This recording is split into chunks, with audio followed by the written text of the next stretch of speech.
Monaco was in focus last weekend, despite its Grand Prix cancelled months ago. But with the Principality's COVID-19 restrictions recently eased, Charles Leclerc brought hope of a pandemic-free future to locals on race day, with the Monegasque lapping the track in a Ferrari SF90 Stradale as star driver of Le Grand Rendez-Vous, French director Claude Lelouch's glamorous reboot of his 1976 cult classic short film. The streets were closed at dawn for the shoot, a safe step away from the law-breaking original in Paris traffic, with Lelouch, as always, capturing the unfolding action, including a cameo from His Serene Highness Prince Albert II of Monaco. But while Leclerc enjoyed his chance to act in the film, set to be released June 13, he's gunning to get back to the grid. In 1 month, we'll be back on the racing track in Formula 1 and the season will be starting again. I just can't wait. I'm missing racing so much, and I've been preparing myself more than ever during the lockdown as I had a lot of free time, and I feel ready to get back in the car. F1 should have been in Monaco last weekend, with the Principality's race originally scheduled to be on May 24 before it was cancelled due to the COVID-19 crisis. And while the Grand Prix still took place virtually, with Williams' George Russell earning a dominant second straight win, the Brit almost 40 seconds up on Mercedes' Esteban Gutierrez at the flag. Monaco has since proposed its 2021 plans, with 3 races to be held across 5 weeks, including the historic Grand Prix and Formula E, which goes against their usual alternating biennial format. The historic race will be held on April 23 to 25, with Formula E arriving just 2 weeks later on May 8.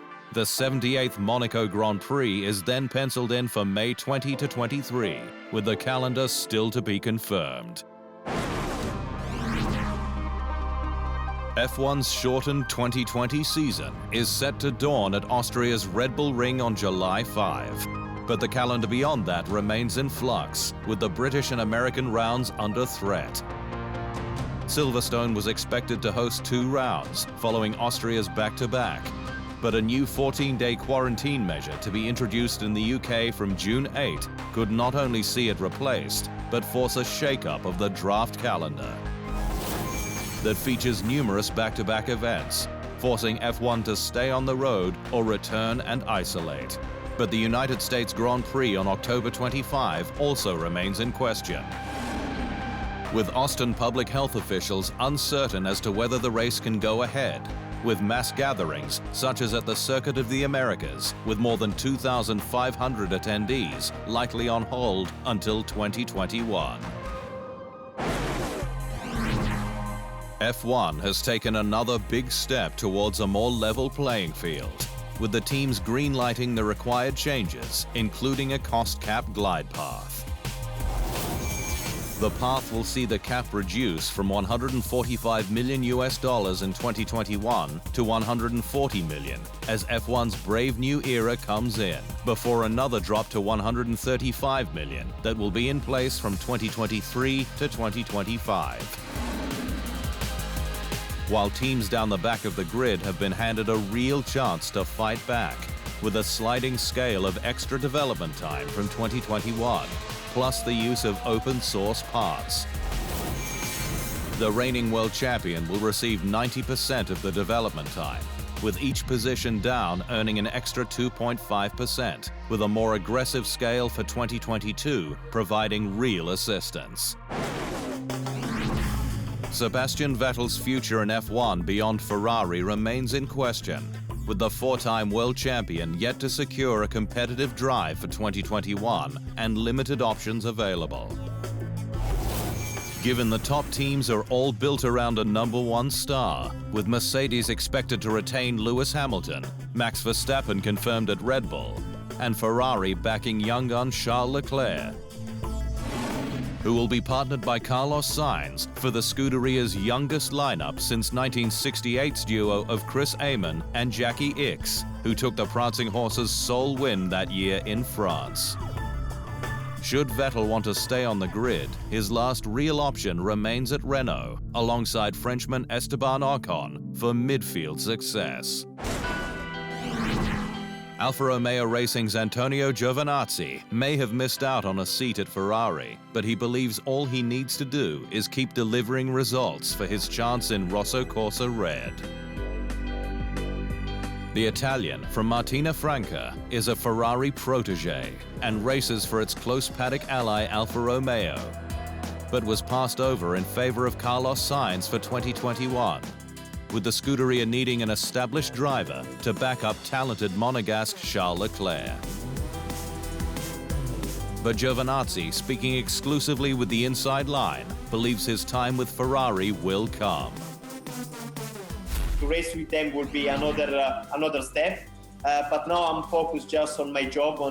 My job now is to perform really well in Alfa Romeo Racing Orlen, and this is what I'm focused now. I want to do well with them, and I'm sure that if I'm doing well with them, then I can have the possibility maybe in the future to drive for Ferrari.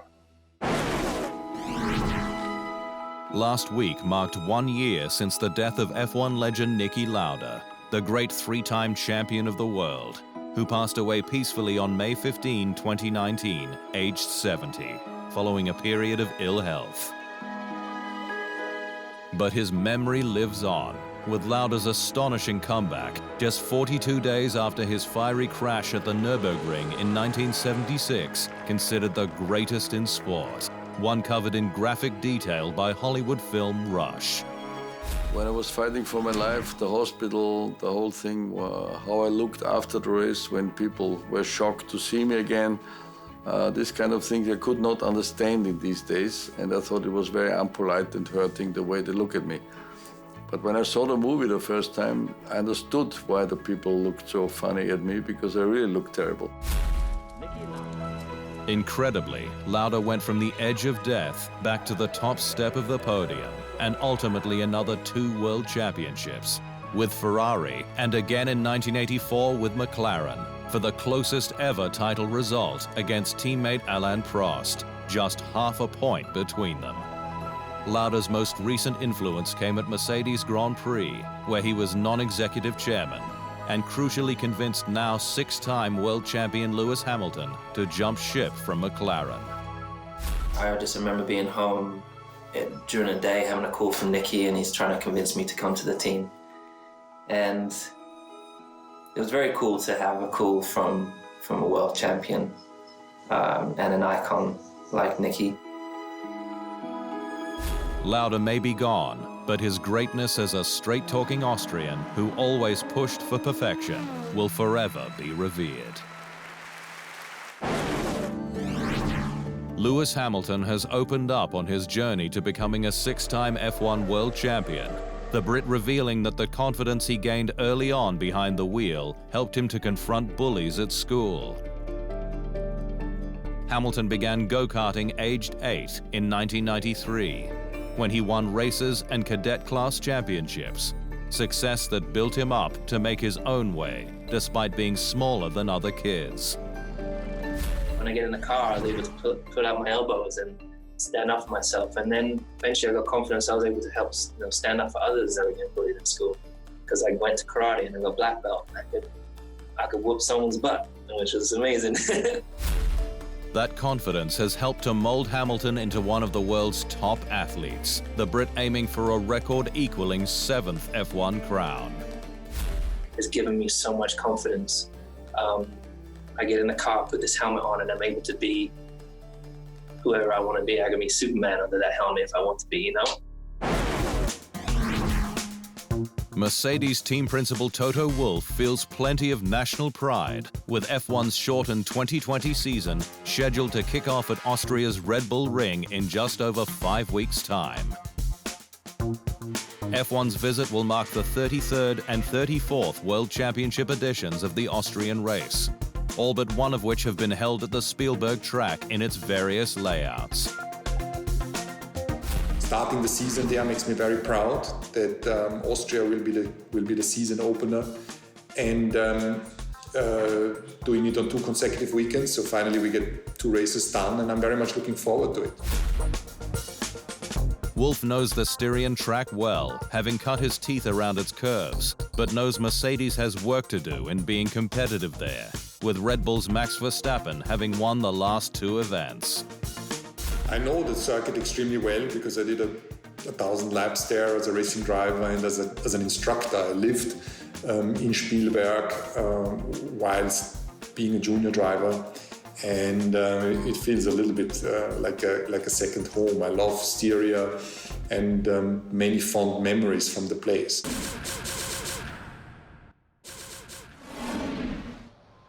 Thanks for watching. To stay up to speed on all things Formula One, make sure you hit the subscribe button.